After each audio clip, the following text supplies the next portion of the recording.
Cara, é o seguinte, vamos lá, direto ao assunto, eu vou falar um negócio pra vocês.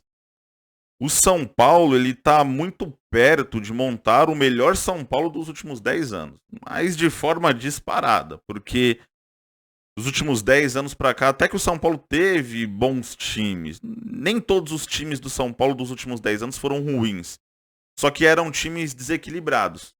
Primeiro, o São Paulo não conseguia acertar um goleiro. São Paulo, desde 2015, vinha sofrendo com isso. E esse ano, ao que tudo indica, acertou, né? O Rafael, ele assegurou a posição. Então, assim, dos últimos 10 anos pra cá, quando o São Paulo conseguia acertar os zagueiros, os laterais jogavam nada. Aí já era um desequilíbrio. Quando o São Paulo conseguia acertar o meio de campo, os atacantes, cara, não fazia gols. E vice-versa. Quando o São Paulo conseguia acertar os atacantes, o meio de campo não funcionava. Enfim, o São Paulo dos últimos 10 anos pra cá, cara, sempre foi um time que não teve harmonia, não teve equilíbrio. E agora, o São Paulo, cara, trazendo esses jogadores, o São Paulo teria um equilíbrio. O São Paulo tem um goleiro confiável, uma defesa, cara, os zagueiros, Arboleda, Beraldo, Diego Costa, e ainda vai voltar o Ferrarese, uma zaga muito boa. As laterais do São Paulo, cara, encaixou. O Rafinha com o Dorival tá jogando bem. O Caio Paulista nem se fala. Eu diria que o Caio Paulista é um dos principais jogadores do São Paulo atualmente.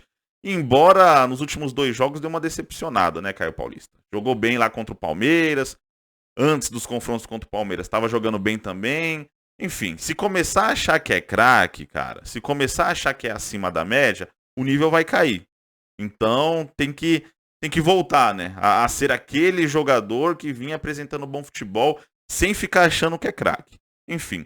E o meio de campo do São Paulo, cara, é um meio de campo que tem um certo equilíbrio, porém tem sérias dificuldades no setor de criação. Mas aí tá chegando o Rames Rodrigues, opa!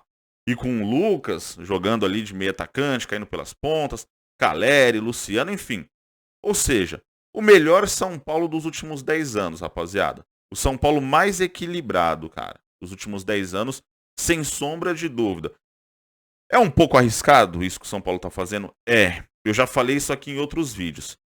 Se a CBF fosse uma entidade séria, o São Paulo não ia poder nem estar contratando, rapaziada. O São Paulo nem ia poder contratar jogador, cara. Porque time que tem a dívida que o São Paulo tem, time que não consegue passar uma temporada inteira pagando salários em dia, pagando luvas, direito de imagem em dia, sempre tem algum atraso. Sempre atrasa ali uns 2 meses, 3 meses, enfim. Então, se a CBF fosse séria, o São Paulo nem ia poder estar contratando. Porém, a gente sabe, né, que time grande aqui no Brasil é praticamente imune. Time grande aqui no Brasil pode fazer o que quer, cara. E o São Paulo tá contratando. O São Paulo tá aproveitando. Tá indo, eu não diria para um tudo ou nada. Mas tá correndo um risco sério. Porque o elenco tá ficando mais caro. E assim, eu não vou falar aqui que eu sou contra essas contratações. Muito pelo contrário, cara. Se o São Paulo chegar e falar, olha, a gente não pode investir alto, a gente não pode contratar jogador de peso, vamos primeiro pagar as dívidas. O São Paulo teria que passar uns 10 anos pagando dívida. E o São Paulo já tá 10 anos sem conquistar título, e time grande, cara, time gigante, não pode ficar 20 anos sem ganhar nada, rapaziada. Então, assim, é lógico que eu prefiro correr o risco. Eu prefiro que o São Paulo contrate jogadores de nome, jogadores ali que tem um peso, do que o São Paulo se contentar em ficar ali montando o time só para participar e pagando dívida e, consequentemente, cara, sem perspectiva nenhuma de título. Eu prefiro pelo menos correr o risco e ter a perspectiva de título. Pelo menos esse é meu raciocínio. E sobre o Lucas, cara, já estava tudo certo entre o Lucas e o Monterrey. Ele já tinha se apalavrado já. Só que ele sentiu a pressão, né? Porque nas redes sociais, cara, os torcedores são paulinos praticamente cancelaram ele, né? Porque realmente a torcida tá certa. Pera lá, né? O torcedor ainda entende o cara optar por ficar no futebol europeu, mesmo que seja em time de segundo, terceiro, quarto, quinto escalão, cara. Se o Lucas receber uma proposta da terceira divisão lá do futebol inglês, eu até entenderia. Beleza, cara. Beleza. Ou então, de repente, pra MLS, né, a Liga dos Estados Unidos, ou então pro futebol árabe, Eu entenderia, porque o cara não tem obrigação nenhuma de voltar pro Brasil porque o torcedor quer. Agora, deixar de vir jogar no São Paulo, pra ir jogar no México, pra ir jogar no Monte Rei, e ainda falar de qualidade de vida, pera lá, né? No que diz respeito à qualidade de vida, cara, porra, eu garanto que aqui em São Paulo tem muito mais, né? Do que lá no Monte Rei, lá no México, né? Então, aí seria, basicamente, cara, o Lucas estaria desrespeitando o torcedor são paulino. E ele percebeu que as críticas foram pesadas e ele, opa, como era só algo apalavrado, ele não tinha assinado o contrato com o Monte Rei, ele pegou e desistiu. E como não tem nenhuma outra proposta ali, se tivesse proposta pro Lucas, ele já teria ido, cara. Do futebol europeu, do futebol árabe, da MLS, enfim. Pelo menos até o momento que esse vídeo tá sendo gravado, não tem proposta, velho. E como ele não tem proposta, cara, vem pro São Paulo, sinceramente. Não tem outra alternativa, já tá fechando a janela de transferências. Será possível que o Lucas ele vai preferir ficar 6 meses parado do que fazer um contrato ali com o São Paulo, cara, de 6 meses até o final da temporada? E aí, ao término desse contrato, ele decide a vida dele. Ele decide o futuro dele. Então, assim, eu não vejo sentido pro Lucas não vir pro São Paulo, sinceramente. Só se de última hora aparecer alguma coisa muito boa no futebol europeu, enfim.